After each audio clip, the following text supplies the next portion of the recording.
Olá, seja muito bem-vinda, muito bem-vindo ao Folha Entrevista desta semana, que vai falar sobre as operações deflagradas pelo GAECO aqui de Londrina nos últimos anos e que ainda estão em curso. O GAECO, que é o Grupo de Atuação Especial no Combate ao Crime Organizado.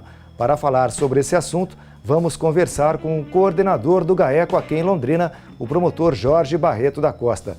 Doutor Jorge, muito obrigado pela sua participação no Folha Entrevista. Eu que agradeço a atenção e o convite para aqui estar discutindo, conversando sobre as operações do GAECO, essas operações em andamento ou aquelas que já foram concluídas, sempre observando a questão daquelas situações que envolvem sigilo ou envolvem segredo judicial. Bom, e uma das operações mais importantes, realizadas pelo GAECO foi a ZR3, deflagrada em janeiro do ano passado e que, como resultado imediato, resultou no afastamento judicial de 2 vereadores da Câmara Municipal, o Rony Alves e o Mário Takahashi. Doutor, em que pé está essa operação ZR3? Só fazendo um resgate, a operação ZR3 ela foi decorrente de uma investigação iniciada no âmbito do GAECO, juntamente com a Promotoria de Proteção ao Patrimônio Público, o GEPATRI aqui de Londrina. Ela visa ou investigou exatamente a existência de um esquema no âmbito da Câmara de Vereadores, do Conselho Municipal de Cidades e da Secretaria de Obras aqui de Londrina, a existência de um esquema destinado à facilitação mediante pagamentos ilícitos a agentes públicos, vantagens ilícitas a agentes públicos, enfim, a facilitação para a obtenção de alterações de zoneamento urbano de determinados imóveis aqui na região de Londrina. Falando especificamente sobre a ação penal, nós no ano passado concluímos a inquirição das testemunhas arroladas pelo Ministério Público. Agora, para o mês de março, na segunda semana de março, se não me engano, já tem designada a data para a inquirição das testemunhas arroladas pelas defesas, que, salvo ela de engano, no total são em torno de 81 testemunhas, mas aqui em Londrina, 71, salvo ela de engano. Bom, e como eu disse, essa operação que resultou aí no afastamento de 2 vereadores, inclusive o Ministério Público solicitou à Justiça, doutor, a prorrogação do afastamento, estava previsto o retorno dos 2 vereadores agora no início do ano, mas o Ministério Público requereu a prorrogação do afastamento. Por que essa medida, doutor? Enfim, o afastamento, é bom lembrar que não foi somente dos vereadores, foram de todos os agentes públicos envolvidos no esquema, sejam aqueles integrantes do Conselho Municipal das Cidades, seja o integrantes do Poder Executivo, da Secretaria de Obras do município de Londrina e, obviamente, chegando aos vereadores, chefe de gabinete e assim por diante. No nosso entendimento, enquanto não encerrar a ação penal, enquanto nós não encerrarmos as instruções, seja da ação penal, e aqui eu vou entrar um pouquinho na ação patrimonial, na ação de improbidade, o retorno desses agentes públicos para os seus cargos, isto importaria em prejuízo para a instrução, em prejuízo para a ação, em prejuízo para a efetiva conclusão das investigações e a efetiva conclusão dos processos. Bom, e como explicou o Dr. Jorge Barreto da Costa, as investigações do GAECO mostraram que havia um suposto esquema envolvendo vereadores, 2 vereadores, membros da Secretaria Municipal de Obras e também do Conselho Municipal de Cidades, visando a aprovação de mudança de zoneamento na Câmara Municipal. Doutor Jorge, a principal testemunha do empresário Júnior Zampar, foi ele quem relatou esse suposto esquema para o GAECO. Como é que se deu esse contato? Bom, nós obviamente tínhamos notícias ou informações já dando conta da existência de situações que, no nosso entendimento, seriam ilícitas ou seriam irregulares ocorrendo nessa questão de zoneamento urbano. Mais especificamente na alteração pontual, diga-se de passagem, questões assim no sentido de um determinado lote ou determinado imóvel ter um determinado zoneamento urbano e o lote vizinho sem justificativo, sem explicação ou sem uma justificativa plausível, ter um zoneamento diferenciado. Ou seja, um poderia sendo aqui exagerado, um poderia ser construído qualquer coisa e no outro nada, ao lado, exatamente ao lado, quer dizer, sem uma correlação entre dessa diferença, o porquê ou por qual motivo. No contexto das investigações, do andamento das investigações, este proprietário rural, né, esse que você mencionou, o Júnior Zampar, ficou sabendo da possibilidade dessa alteração e, ao procurar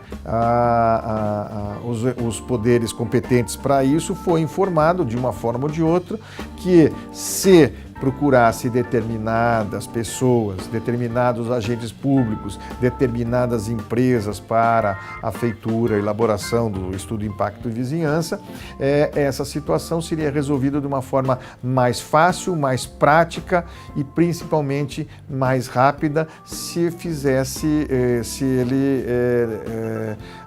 ele optasse pelo caminho correto, pelo caminho, diferente do que essas pessoas apontavam. Bom, e a defesa, tanto no caso específico dos 2 vereadores afastados, doutor, as defesas sustentam que não há provas substanciais, alegam apenas que há um depoimento dessa testemunha. Como é que o GAECO vê essa afirmação? Bom, primeiro, obviamente, as investigações, se elas se iniciam com suspeitas ou com esses indicativos, como mesmo lhe falei, para nós concluirmos a investigação, desencadearmos a operação e oferecermos a denúncia, é por óbvio que nós temos que ter mais do que tão somente um depoimento, mais do que tão somente uma suspeita. No nosso entendimento, agora acompanhando a instrução, entendemos que aquilo que despertou a nossa suspeita, aquilo que desencadeou a investigação, aquilo que redundou após a conclusão da investigação na operação e na denúncia, ou seja, aqueles fatos que nós apontamos na denúncia, que nós imputamos aos vereadores, aos agentes públicos, aos empresários, elas sim se confirmaram através de testemunhas e através, obviamente, de todo o conjunto probatório que foi amelhado durante a investigação. Uma outra operação até anterior às R3, que foi deflagrada pelo GAECO, também muito robusta, né? São 14 fases, a Operação Publicano, investigando aí um suposto esquema também de desvios na Receita Estadual. São várias fases, mas como é que a gente pode atualizar a Publicano nesse momento, doutor? Bom, a Operação Publicano, ela no contexto dos GAECOs, ela é talvez a maior operação, pelo menos uma das maiores operações na apuração, no combate à corrupção, na apuração de atos ilícitos praticados por agentes públicos aqui no estado do Paraná. Como mesmo você disse, nós temos 14 fases, ou seja, temos 15 ações penais instauradas em relação à Operação Publicano. Quando você menciona que a apuração do suposto esquema, eu já consigo, embora a sentença não tenha sido confirmada pelo tribunal, mas a organização criminosa ela foi efetivamente reconhecida pelo judiciário, aqui pelo juízo da Terceira Vara Criminal, que julgou procedente a ação referente à Operação Publicano 1 e condenou os réus, auditores, enfim, empresários e participantes do esquema como integrantes dessa organização criminosa desvelada aí pela Operação Publicano. Enfim, nós temos em relação a essa Operação Publicano diversas, como eu falei, no âmbito penal, essas 14 ou essas 15 ações penais, algumas delas já com sentença, aguardando julgamento de recursos, né? A maioria ainda, outras com as suas instruções caminhando para o encerramento, restando aí tão somente alegações finais e a sentença, e algumas ainda no seu início. Agora em março teremos ainda algumas audiências referentes a algumas dessas ações da Publicano. Sem prejuízo de falarmos aqui também naquelas ações que são decorrentes das apurações das forças-tarefas da Receita Estadual, leia-se o esquema, só para resgatar o esquema da Publicano, era uma situação montada no sentido de empresários, auditores, contadores, enfim, outros particulares, combinavam o pagamento de propina para esses auditores, por óbvio, para o esquecimento total de débitos, de tributos, né, referentes ao ICMS, né, com relação à receita, ou mesmo para redução. Quando dá a operação Publicano, a Receita Estadual ela formou forças-tarefas para fazer um pente fino nessas empresas. E essas forças-tarefas fizeram esse pente fino, concluindo seus trabalhos, também redundaram em autuações, né, que na maioria das vezes não foram pagas pelos empresários, e também como consequência, o oferecimento de denúncias também pelo crime de sonegação de tributos. Um dos principais investigados na Publicano é o primo do ex-governador Beto Richa, Luiz Abianton. O Supremo Tribunal Federal suspendeu uma das fases da Publicano. Isso ameaça toda a operação, doutor? O Supremo Tribunal, o Supremo Tribunal Federal suspendeu a fase 3 da Operação Publicano, que era uma ação penal destinada à apuração do núcleo de lavagem de um dos auditores, né, o José Favoreto Pereira, né? Ele teria montado ou montou, segundo as investigações, uma empresa em nome do seu irmão e da esposa desse irmão, da cunhada, e essa empresa, então, ela foi utilizada para a lavagem do dinheiro advindo da corrupção. O Supremo julgou no mérito esse HC e anulou uma parte dessas provas. Nós estamos aguardando a devolução desse processo aqui para a terceira vara criminal para analisar exatamente até onde foi essa anulação, para saber se vamos aproveitar, o que poderemos aproveitar, o que pode ser aproveitado dessa ação penal.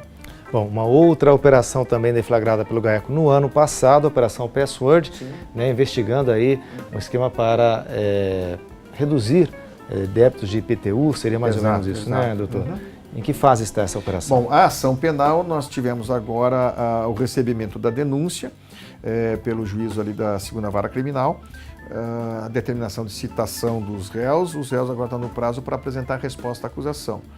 Feita essa apresentação dessa resposta à acusação, aí o juiz, o Dr. Délcio, que é o juiz da segunda vara criminal, ele já vai designar ou designará a audiência para o início da instrução, para o início da oitiva da inquirição das testemunhas que foram arroladas pelo Ministério Público e, na sequência, pelas defesas. Doutor, são operações aí, como eu disse, né, robustas. O senhor mencionou que a Publicano deve ser uma das maiores já deflagradas pelo GAECO, pelo Ministério Público Estadual, inclusive. Só para o nosso telespectador ter uma ideia, como é que é feito esse trabalho? Às vezes o próprio cidadão comum pode fazer uma denúncia diretamente aqui ao Ministério Público. No mais das vezes, sim. Nós recebemos essa notícia, o cidadão comum chega das mais diversas formas, seja por e-mail, seja por telefone, pessoalmente, né? Ou seja por correspondência. Nós ainda recebemos muita coisa por correspondência, noticiando fatos ou situações que, na visão desse cidadão, seriam ilícitas ou seriam desconformes com a lei. Claro que para nós não é toda notícia que chega ao GAECO que ela procede, exatamente.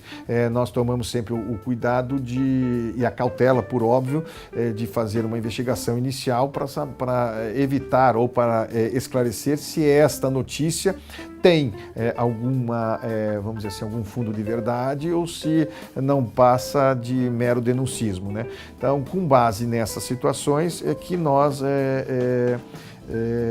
iniciamos as investigações.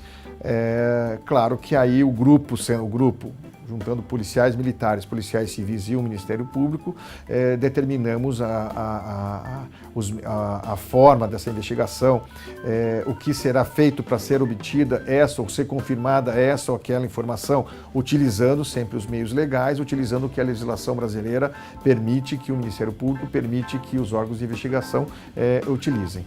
Tá certo. Nós conversamos com o coordenador do GAECO aqui em Londrina, o promotor Jorge Barreto da Costa, fazendo aí um balanço sobre as principais operações deflagradas pelo GAECO de Londrina nos últimos anos. Doutor Jorge, muito obrigado pela sua participação no Folha Entrevista. Eu que agradeço a atenção, né, e também me coloco à disposição para quando necessário, quando for preciso outros esclarecimentos, aqui o Ministério Público, seja através do GAECO, seja através de outros promotores, ele está sempre aberto a esses esclarecimentos, até porque dessa forma é que o trabalho do Ministério Público, o trabalho do GAECO chega à sociedade, chega para aquelas pessoas, aqueles cidadãos que têm necessidade ou que buscam uma forma de garantir os seus direitos. Eu aguardo você para a próxima entrevista. Até lá!